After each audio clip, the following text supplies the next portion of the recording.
Comme vous le disiez, préserver la nature passe également par une meilleure connaissance, la faune, la flore, mais également de l'histoire des femmes et des hommes et de la culture du territoire. Nous avons rencontré avec Thomas, notre caméraman, un guide, pas comme les autres. Il nous emmène au cœur de notre île et vous raconte la nature parce que le mieux la connaître, c'est mieux la préserver.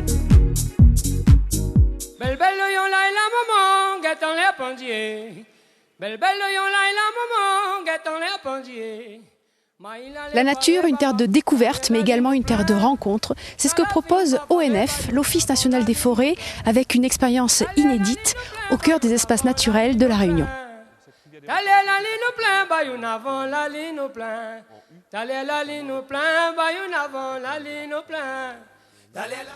Vous êtes en charge à l'ONF d'un produit écotouristique. En quoi ça consiste ?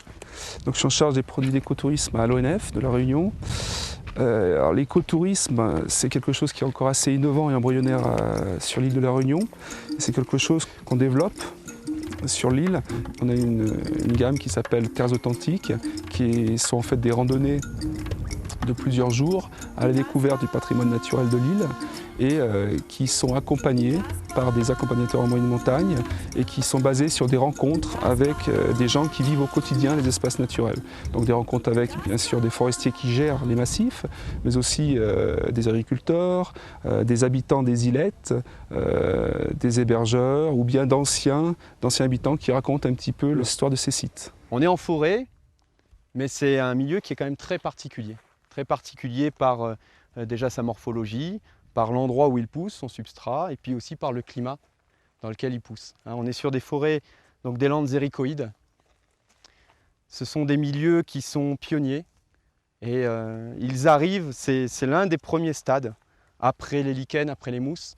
En fait, c'est l'un des premiers stades de la colonisation des laves. Donc ce milieu qui est totalement minéral, qui va se transformer progressivement et qui va faire un peu de place pour ces plantes. C'est vraiment une particularité de Terres Authentiques, c'est ça ? Voilà, donc ici nous sommes sur le massif du Volcan, donc un des fleurons du patrimoine naturel réunionnais, même un des fleurons mondiaux en termes de volcanologie, au cœur du parc national. Sur ce domaine exceptionnel, nous avons conçu un produit Terres Authentiques versant du volcan qui démarre au sommet du volcan et qui, à travers la rivière des Remparts, rejoint Saint-Joseph en faisant une escale sur un îlette enclavé, l'îlette de Roche-Plate.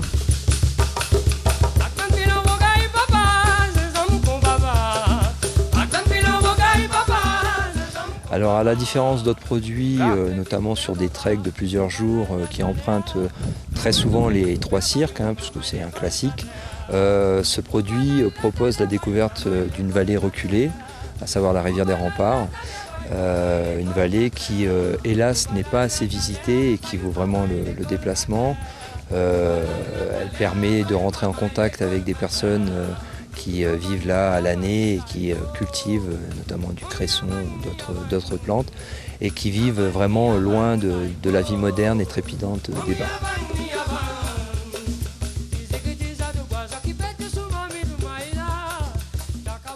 Terres Authentiques est bien sûr ouvert à tout le monde à condition d'être en bonne condition physique puisqu'on a quand même des marches et des nivelés assez importants. C'est des produits destinés soit aux touristes, soit aux Réunionnais donc, qui souhaitent découvrir autrement leur île puisque notre discours est basé sur l'interprétation des patrimoines où on essaye de révéler les patrimoines naturels aux personnes, aux visiteurs.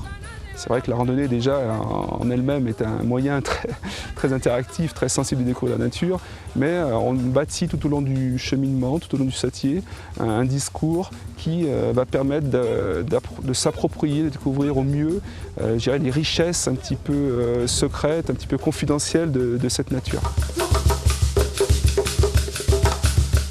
Il faut savoir qu'on va forcément adapter le rythme aux personnes qui vont randonner.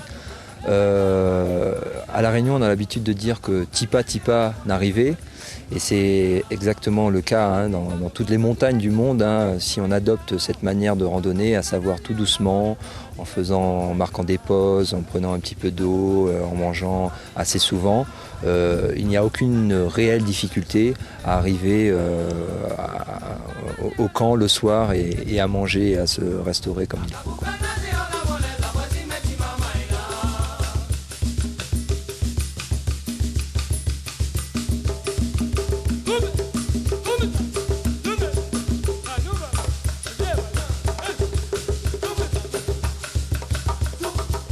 Dans ce sujet, vous venez de découvrir comment profiter de notre environnement tout en apprenant à le préserver. Olivier, en tant que directeur du Parc national de la Réunion, pouvez-vous nous donner un petit peu l'actualité du parc dans les prochaines années? Entre autres, je crois qu'il y a la charte qui est en cours et la maison du parc. Oui, c'est les deux gros dossiers auxquels s'est attelé le Parc national. C'est effectivement la charte. La charte vient compléter le dispositif en créant de la réglementation pour tout ce qui sera possible de faire et de ne pas faire au sein du cœur du parc, et puis également dans une zone qui est encore à définir, qu'on appelle l'aire d'adhésion, qui sera tout autour du cœur du parc national. C'est un projet de territoire à définir ensemble avec les 24 communes du territoire. Mais qui fait partie des territoires. Et qui fera partie ensuite du parc définitif qui comprendra ces deux zones, le cœur, et, où il y a un aspect réglementaire, et l'aire d'adhésion, où là on essaiera de monter avec les communes des projets de mise en valeur et de développement durable. Alors ce projet de charte, on est dans une phase très active où actuellement on est en train de lancer des groupes de travail avec l'ensemble des partenaires économiques, de la société civile, des administrations et tous les autres partenaires qui sont représentés au sein du conseil d'administration du parc pour justement définir ce qui sera possible de faire et ce qui ne sera pas possible de faire. Donc c'est un gros travail et il est prévu de finaliser cette démarche charte d'ici la fin de l'année.